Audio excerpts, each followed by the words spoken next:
እውነት ልንገራችሁ ቅዱስ ገብርኤል መልሱንም አያውቀውም። እንዴት በድንግልና እንደምትወልድ አያውቀውም። ስለዚህ ምን አላት? መንፈስ ቅዱስ ባንቺ ላይ ይመጣል፣ የልዑል ኃይልም ያድርብሽ። የሥላሴ ሥራ ነው ባንቺ የሚሰራው።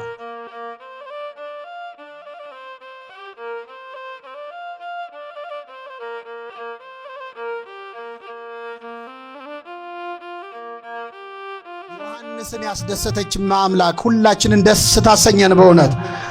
አዎ ድምጿ ሐዘን ያስረሳል ለካ። ደስ አለው በቃ የእሷን ድምፅ። ቅድም መምህሩ ከኔ ቀድሞ ያስተማሩት አይኖቼ ማዳንን አይተዋልና ባሪያህን አሰናብተዋል ስምዖን ሲሉ ነበረ። እሱ አይኑ ማዳን ስላየ ነው። ዮሐንስ ደግሞ ጆሮ የእናቱን ድምፅ ስለሰማ ከዛ በኋላ በረሃ ሸሸ፣ መነነ። የእሷን ድምፅ የሰሙ ሰዎች ዓለም ያስጠላቸዋል፣ ምናኔ ያምራቸዋል። እና አንቺ የተባረክሽ ነሽ፣ የማኅፀንሽ ፍሬ ቡሩክ ነው፣ የጌታዬ እናት ወደ እኔ ልትመጪ እኔ ማን ነኝ? የሰላምታሽ ድምፅ በጆሮዬ በገባ ጊዜ ጽንሱ በማኅፀኔ በደስታ ዘለለ ብላ አመሰገነቻት። አንድ ሁለት ነገር ነግሬያቸው አበቃለሁ ምዕመናን። አሁን ዛሬ እመቤታችን ያረፈችበት ቀን ነው። ቅድም ወንድምቶቻችን ሞት ለሚሞት ሰው ይገባል፣ ሞታ ለማርያም ያዕጽብ ለኩሉ፣ የማርያም ሞት ግን ሁሉን ያስገርማል ሲሉ ነበር። የእመቤታችን ሞት ለምንድን ነው የሚገርመው? እንኳን እሷ ልጇስ ሞቶ የለ ሞቷል። ግን እሱ የሞተው ለማን ነው? ዓለምን ለማዳን ነው። እሱ የሞተው የማንን ሞት ነው? እሷ የእኛን ሁሉ ሞት ሳትሞት ኃጢአትም ሳትሰራ መሞቷን ስናስብ ይገርመናል፣ በጣም ይገርመናል። በደል ያልተገኘባት ለምን መሰላችሁ? የድንግል ማርያም ሞት የሚገርመን ሞት ወደ እሷ ሲመጣ የሆነውን ቅዱስ ያዕቆብ ዘስሩግ ተናግሯል። ሞት የተፈረካከሰው የተዋረደው በማኅፀኗ ፍሬ ነው አይደለም? ሞት የሞተው በክርስቶስ ነው። ዓርብ ዕለት ነው። ልጇ ነው ሞትን ያዋረደው። ስለዚህ ሞት ወደ ሕይወት እናት ወደ ድንግል ማርያም ሊመጣ ሲል ፈራ ይላል። በዚህ ቤተሰብ ምን እንደደረሰበት ያውቃል። ከዚህ በፊት ክርስቶስን አገኘው ብሎ ውጣለው ብሎ መጥቶ መስቀሉ ላይ አስጨንቆ ሞትን ድል ነስቶ ሕይወትን ለሁላችን ሰጥቶናል አይደለም? ስለዚህ አሁን የሕይወት እናት ስትሞት አይገርምም? ሕይወትን ወልዳ መሞቷ በጣም ይደንቃል። ወደ እሷ ሲመጣ ቅድም አስተርእዮ በሰማይ ኮነ እያሉ ሲዘምሩ ነበር። የዛሬው ዕለት እመቤታችን ሥጋዋና ነፍሷ ሲለያይ ያ እግዚአብሔርን የሚያከብር ነፍሷ ወደ እግዚአብሔር ሲወሰድ ሐዋርያት በምድር አዝነዋል፣ በሰማይ ግን ደስታ ነበረ። በሰማይ ምን ነበረ? ደስታ ነበረ። ለምን? እመቤታችን ነፍሷ ከሥጋዋ ተለይታ ነፍሷ ወደ ሰማይ ሄደችው እኮ ወደ ልጇ ሄደችው አይደለም? ወደ ማን ነው? ወደ ልጇ። እኛ የሚገርመን በእውነት በሰማይ እንዴት ይሆን የተደረገላት አቀባበል? መላእክት ምን ብለው ይሆን?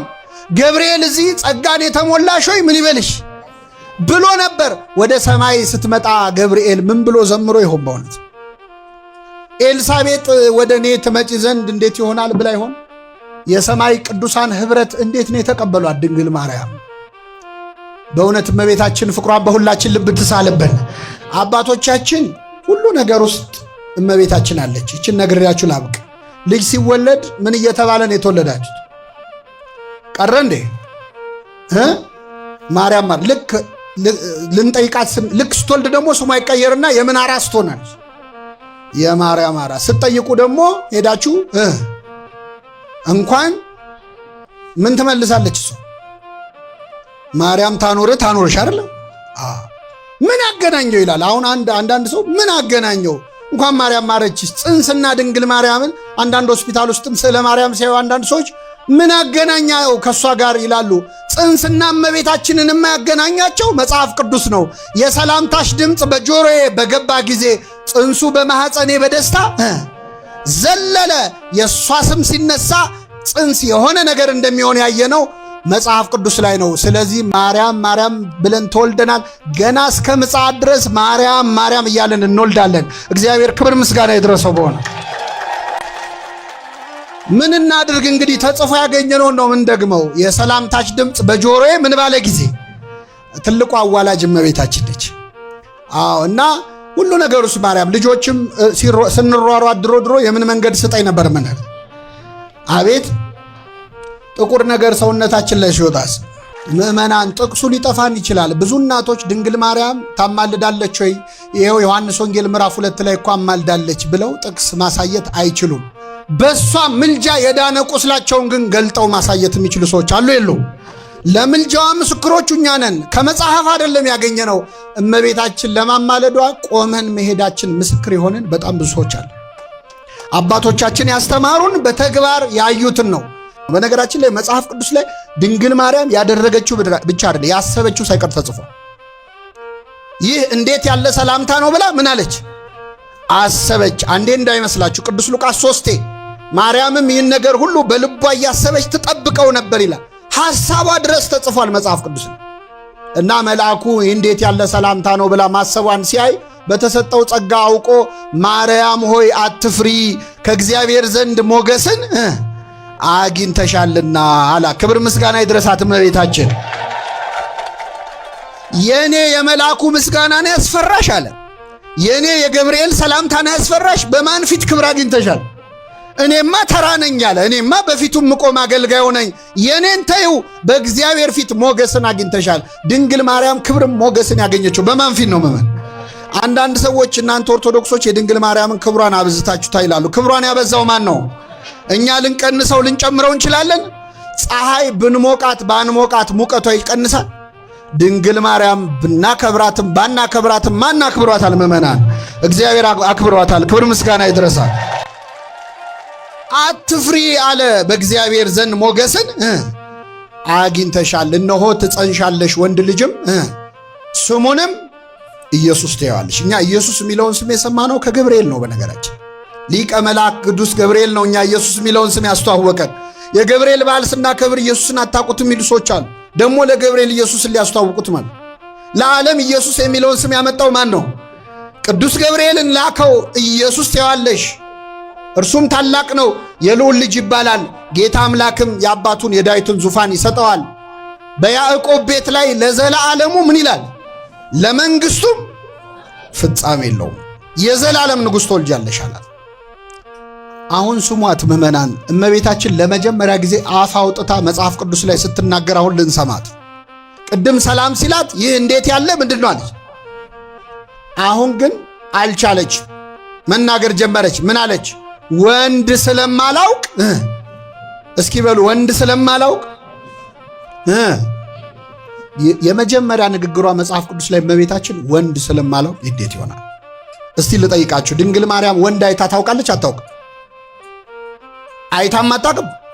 ቅዱስ ዮሴፍ ወንድ ነው ሴት ነው? መልሱልኝ። ዮሴፍ ወንድ ነው ሴት ነው? ያሳደጓ ካህናት ወንዶች ናቸው ሴቶች ናቸው? ወንድ ስለማላውቅ ማለት ምን ማለት ነው? እንደው አይቼ አላውቅም ነው? አይደለም። አግብቶ ወልዶ የመኖር ሐሳብ በድንግል ማርያም ልብ ውስጥ የለም። እንኳን አንዳንድ ደፋሮች እንደሚሉት እንደኔና እንደናንተ አይነቱን ተራ ሰው ለመውለድ ብላ ድንግልናዋን ልታጣ ይቅርና የዘላለም ንጉሥ ትወልጃለሽ ለመንግስቱ ምን የለውም ስትባል እንኳን የድንግልናይስ ነገር ብላለች። እምሃባይቴ ረከብኮ ዘከመዝ ብስራተ ቅዱስ ያዕቆብ ዘስሩግ ሲያብራራው እንዲህ አይነቱን ዜና ከየት አመጣኸው? ዘእንበለ ዘር ምድር ትወተ ወዘእንበለ ምትም ድንግል ጽንሰተ። ድንግል ሳትጸንስ ባል ሳታገባ መሬት ዘር ሳይዘራባት ታበቅላለች የሚል ዜና ከየት አመጣኸው ማለቷ ነው ይላል። ወንድ ስለማላውቅ እንዴት ይሆናል አለችው። አግብታ የመኖር ሐሳብ ቢኖራት የታጨችው ለማግባት አስባ በሷ ህሊና ቢሆን ኖሮ ወንድ ስለማላውቅ አትልም። እኔ ልጠይቃችሁ፣ አሁን በዚህ ዘመን ልታገቡ ወር የቀራችሁ እጮኛ ያላችሁ ሴቶች መልአኩን ተዉት፣ የሆኑ ሽማግሌ መጥተው ወይ የሆኑ ካህን መጥተው እነሆ ትጸንሻለሽ ወንድ ልጅም ትወልጃለሽ ቢሏችሁ ወንድ ስለማላውቅ እንዴት ይሆናል ትላላችሁ? የልጁ ስሙ ማን ነው ነው የምትሉት አይደል? ጸጉሩን ልላጨው ወይስ አላጨው? ይሄንም ያሳስበን እንጂ መቼስ የታወቀ ነው። ወንድ ከወንድ ካልሆነ ከማን ትጸንሳለች? ከዚህ በፊት ማን ያለ ወንድ ጸንሶ አይታ ታውቃለች? ድንግል ማርያም አግብቶ ወልዶ የመኖር ሐሳብ ስለሌላት ወንድ ስለማላውቅ እኔ ደስ የሚል ዜና ልንገራችሁ። የድንግል ማርያም ሐሳቧ ድንግል ሆኖ መኖር ነው። እግዚአብሔር ሐሳቡ ከሷ መወለድ ነው። ሁለቱንም ፈጸመው። እሱም ከሷ ተወለደ፣ እሷም ለዘላለም ምን ሆና ኖረች? ይችላል አይችልም? እግዚአብሔር እናትም ድንግልም አደረጋት። እሱ አምላክም ሰውም እንደሆነው እናትም ድንግልም አደረጋት። ስለዚህ ገብርኤልን አስጨነቀች። ወንድ ስለማላውቅ እንዴት? አቤት! ቅዱስ ገብርኤል እኮ ብዙ ጥያቄ የሚወድ መልአክ አይደለም። እዚህ ሉቃስ ወንጌል ምዕራፍ 1 ላይ አይታችሁታል።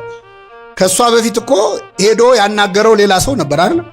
ዘካርያስን ሄደና ዘካርያስ ሆይ ሚስቴ ኤልሳቤጥ ወንድ ልጅ ይህ እንደሚሆን በምን አውቃለሁ ሲለው ይህ እስከሚፈጸም ድረስ ምን ትሆናለህ? ዲዳ ትሆናለህ። ብዙ አላስተናገደውም። ራሱ እንዴት ይሆናል ሲለው ይኸው ዲዳ አረገው። ገብርኤል ብዙም ጥያቄ አለ። ለምን መሰላችሁ? ዘካርያስ እኔም አርጅቻለሁ ሚስቴም አርጅታለች ሲል እንዴ በስተርጅና ልጅ መጽሐፍ ቅዱስ ላይ የወለዱ ሰዎች አሉ የሉ? ማናማ? አብርሃምና ዘካርያስ ያውቃል አያውቅም? ይህን ሲሰብክ የኖረ ካህን ያን በሰበከበት አፉ እንዴት አርጅተን እንወልዳለን ሲለው በል እንዳትደግመው አለ። እንደ አንዳንድ ሰው ከእድሜው ጋር የማይን ነገር ሲያወራ አፉን መያዝ አያምራችሁ? ገብርኤል ግን አፉን መያዝ አያምረውም፣ አፉን ያዘው ማለት ነው። ዲዳ ትሆናለህ። የተዘጋ ማህፀን እንዴት ይከፈታል ሲል ላሳይህ አለው። ማህፀን የሚዘጋ አንደበት ይዘጋል፣ ማህፀን የሚከፍት አንደበት ይከፍታል። ይኸው ልሳንን ዘግቼዋለሁ፣ ልሳን ቆይቶ ይከፈታል። ድንግል ማርያም ግን በእውነት ይገርማል። ይህን ጥያቄ የጠየቀችው ከእሷ በፊት በድንግልና ጸንሶ የወለደ የለም። ወንድ ስለማላውቅ እንዴት ይሆናል አለችው። እውነት ልንገራችሁ ቅዱስ ገብርኤል መልሱንም አያውቀውም። እንዴት በድንግልና እንደምትወልድ አያውቀውም። ስለዚህ ምን አላት? መንፈስ ቅዱስ በአንቺ ላይ ይመጣል፣ የልዑል ኃይልም ያድርብሽ። የሥላሴ ሥራ ነው በአንቺ የሚሠራዋል። መንፈስ ቅዱስ ብሎ መንፈስ ቅዱስ፣ ልዑል ብሎ አብን፣ ኃይል ብሎ ወልድን፣ አብ ወልድ መንፈስ ቅዱስ በአንቺ ይመጣል። ከአንቺ የሚወለደው ቅዱሱ የእግዚአብሔር ልጅ ይባላል አለ። በቃ አያውቀውም። መንፈስ ቅዱስ ነው የሚሠራው አለና እነሆ ዘመድሽ ኤልሳቤጥ ከሸመገለች ካረጀች በኋላ ጸንሳለች። መካን ትባል ለነበረችው ይህ 6 ወር ሆነው አለ። ይህም አያስኬድም። ምክንያቱም እሷ ከባሏን የጸነሰችው ድንግል ማርያም ያለ ባል ነው ትጸንሻለሽ የተባለችው። ገብርኤል ወዲህ ቢል ወዲያ ቢል ማስረጃ ሲያጣ ምን አለ? ለእግዚአብሔር በሉ እስኪ ለእግዚአብሔር የሚሳነው የለም ማለት። አዎ ጥያቄ በጣም ሲበዛባችሁ ለእግዚአብሔር ምን የሚለው የለም ትላለ። ጸበሉ እንዴት ያድናል? እምነቱ እንዴት ያድናል? ስጋው ደሙ እንዴት ይለወጣል? መስቀሉ እንዴት ኃይል አለው ሲሏችሁ ለእግዚአብሔር በሉ። ይህን ካላችሁ በኋላ ሰዎች ጥያቄ ከቀጠሉ እነዚህ ሰዎች በእግዚአብሔር ስለማያምኑ ጊዜያችሁ እንዳታጠፉ። ለእግዚአብሔር የሚሳነው የለም ሲላት ድንግል ማርያም ጥያቄዋን አቆመች። ዓለም የሚጠብቀውን መልስ ሰጠች። እነሆኝ የጌታ ባሪያ እንደ ቃልህ ይደረግልኛል። በእውነት ይህ ቃል ለእኛ ያደረገውን ተናግረን አንጨርሰው። ልንገራችሁ ምእመናን፣ አምላክ መቼ ነው የተጸነሰው? ብዙ ሰው ድንግል ማርያም ቦታ እንደሌላት የሚሰማው አምላክ መቼ እንደተጸነሰ ስለማያስብ ነው። አምላክ የተጸነሰው መቼ ነው? ገብርኤል መጥቶ ጸጋን የተሞላሽ ሆይ ደስ ይበልሽ ሲላት ጸንሳለች አልጸነሰች? መልሱልኝ። እሺ እነሆ ትጸንሻለች ሲላት ጸንሳለች? ይህ እንዴት ያለ ሰላምታ ነው ስትልስ? አረ ዘመድሽ ኤልሳቤጥ እኮ ከጸነሰች 6 ወር ሆናት ሲል ጸንሳለች? ምንድን ነው የሚጠብቀው እግዚአብሔር? እነሆኝ የጌታ ባሪያ እንደ ቃልህ። ልብ አድርጎ እግዚአብሔር የእሷን ቃል ነው የሚጠብቀው። ለሰው መዳን የአምላክ ፍቅርና የሰው ፈቃድ ያስፈልጋል። ዲቫይን ላቭና ሂውማን ዊል፣ የአምላካዊ ፈቃድና የሰው ፈቃድ ያስፈልጋል። የእሱ ፍቅር የተሟላ ነው። እሱ ሁሌ እንደወደደን ነው። የእኛም ፈቃድ ይሁን ብላ ያሟላችሁ ድንግል ማርያም ናት። ስለዚህ እግዚአብሔር ዝም ብሎ አልጀመረም። ማዳኑን ለመጀመር የእሷን ይሁንታ እየጠበቀ ነበረ። እነሆኝ የጌታ ባሪያ እንደ ቃልህ። ልክ ድንግል ማርያም ይሁንልኝ ስትል አምላክ በማኅፀኗ አደረ። ይህንን ቃል ሳትናገር ምእመናን ለአንድ ሰዓት ዝም ብትል ኖሮ እኛም ሳንድን ለአንድ ሰዓት እንቆይ ነበር። ለአንድ ቀን ብትቆይ የአንድ ቀን ይዘገይ ነበረ። ልክ ይሁንልኝ ስትል ግን እግዚአብሔር ቃሏን ተከትሎ ነው ሰው የሆነው። ልብ አድርጉ።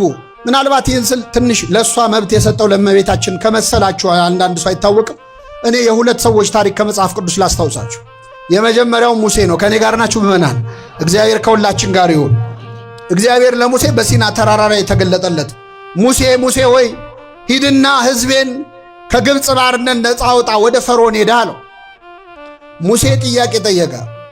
መሄዱንስ ሄዳለሁ፣ ግን ሄጄ ስነግራቸው ማን ነው ቢሉኝ ማን ልበላቸው አለ። ጥሩ ጥያቄ ነው። ማን ላከ ቢሉኝ ሲል እኔ የአባቶች የአብርሃም የይስሐቅ የያዕቆብ አምላክ እኔ ነኝ፣ አነ ውእቱ አነ እኔ ነኝ አለው። መለሰለት አልመለሰለት? አንድ በል። ሁለተኛ ጥያቄ ጠየቀ ሙሴ። ጌታ ሆይ እሺ አንተስ የአባቶቻችን አምላክ ነህ፣ ግን ሄጄ ስነግራቸው ባያምኑኝሳ? ምን ባይሉኝስ? እግዚአብሔር ምን አለው? በእጄ ያስከው ምንድን ነው አለው? በትር ነው አለው። ጣለው አለው። ጣለው። በትሩ እባብ ሆነ። መልሳ አንሳው አለው። አነሳው። በትሩን። እጅህን ብብቱ ውስጥ ክተት አለው። ከተተ። አውጣው አለው። ሲያወጣው ለምጾ ሆነ እጁ። መልሰ ክተት አለው። ከተተ። ሲያወጣው ንጹሕ ሆነ። ይሄ ነው መልሱ። ጥያቄው ምን ነበር? ምን ባይሉኝስ? በትሩን የጣልከው አንተ ነህ፣ እባብ ያደረግኩት እኔ ነኝ። እጅህን የከተትከው አንተ ነህ፣ ለምጽ ያረግኩትም ያነጻሁትም። ሄደ ለህዝቡ ተናገር፣ የማሳምናቸው አንተ ምን አስጨነቀ ማለት። ስንት ጥያቄ ተመለሰለት? ሁለት። ሙሴ ሶስተኛ ጥያቄ ጠየቅ። ጥሩ ነው ጌታ ሆይ ማን መሆንንም አውቄያለሁ፣ የምታሳምናቸው አንተን አውቃለሁ፣ ግን ሄጄ ስናገር እኔ እንደምታውቀው ኮልታፋ ነኝ፣ ንግግር ብዙ አይሆንልኝም እና መናገር አልችልም፣ አንደበት የለኝም ማለት። ችግር የለውም ወንድምህ አሮን አንደበት ይሆናል፣ አሮንን አብሬ ልክልሃለሁ አለ። ስንት ጥያቄ ተመለሰለት? በሶስት ተመለሰ። በአራተኛው ሙሴ እንዳለ ታውቃላችሁ?